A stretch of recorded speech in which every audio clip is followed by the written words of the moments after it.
Assalamualaikum and a very good evening to my viewers, Miss and my LPE Miss Bharati, my friends.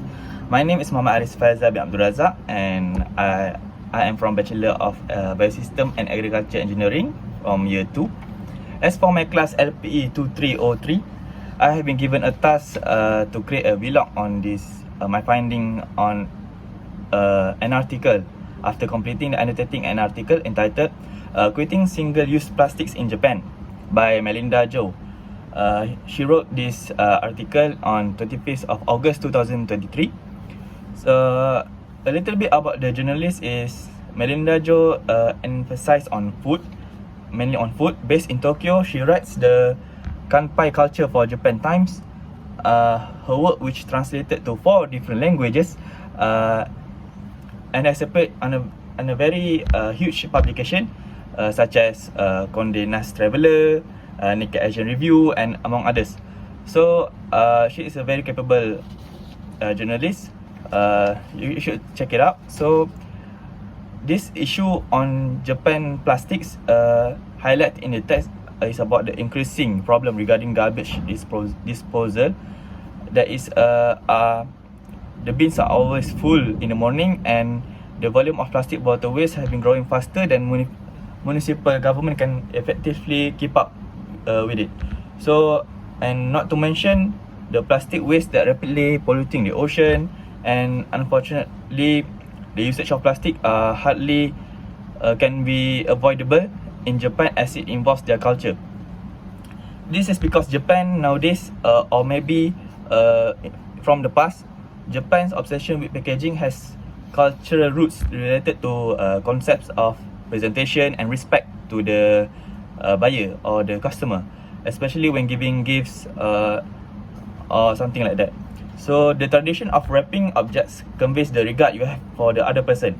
The modern retail context, packaging indicates good customer service. Customer expects it, so the seller should provide it for them. So plastics is very crucial to them.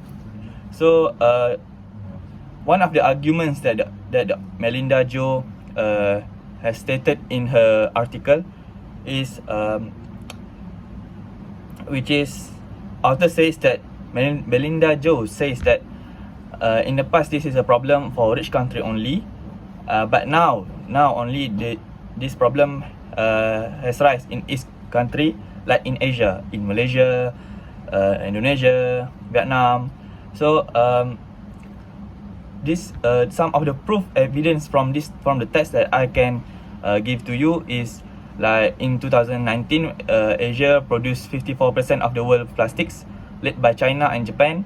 Roughly half of the plastic waste found in the ocean comes from just 5 countries: China, Indonesia, Philippines, Thailand, and Vietnam. So another evidence from the text is stated by, quoted from Ned Maynard, a Taiwan-based producer of the climate podcast Waste Not Why Not, and formerly sustainability consultant, points to the lack of waste management system in many regions as a major obstacle. When people don't have access to waste disposal, they end up dumping or burning the plastics. This will cause not a very good impact to the health of the environment and health of the society. So in my opinion, I believe that it is true that single-use plastic has become a norm nowadays, and it's become a huge crisis of pollution that can bring harm to our environment, and not only in Japan but the whole world, not only to the first world countries, third world countries, but all around the world. So it is very important, because this not only a matter of plastic bottle waste that has been growing faster than municipal council can keep up to collect them up, but it could affect our ocean, our wildlife in the long run. So as a student of agriculture, I have learned deeply in my waste management class on how plastics waste could bring more harm than good to us. Plastic cannot be burned as it will produce toxin chemicals such as dioxin, if you know. If buried, plastic takes hundreds or thousands of years to degrade. So it is very crucial for us to limit our use of plastics and it is not very good for us. So I think my beliefs, what I have just stated just now, I believe that my beliefs did not contradict the author's belief and reinforce the author's view. This is because I think I'm completely agree with the author that this problem that in the past is only a problem to the rich country, but now this is a problem rise in the east country, such as Malaysia, Indonesia, Thailand, and so on. So it's becoming cheaper to produce single-use plastic, and with globalization right now, it's easy for countries, for example like Africa and Asia, to import these items, maybe from the neighboring countries. Back during my parents' time, they once told me a story that it's quite funny, I guess. At the time, they say plastics bags we can only get it from Singapore.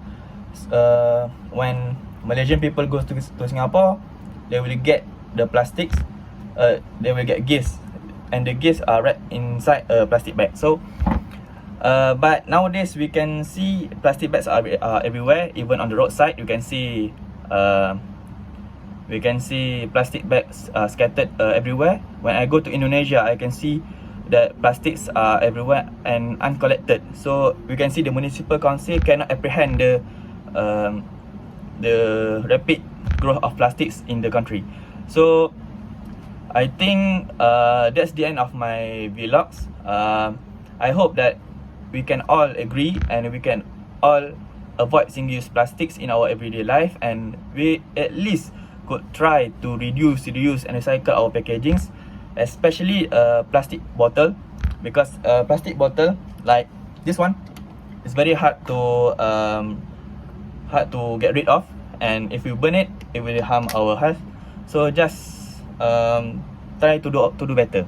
So thank you for spending your time hearing what I say. So, and that's all from me. Thank you and goodbye.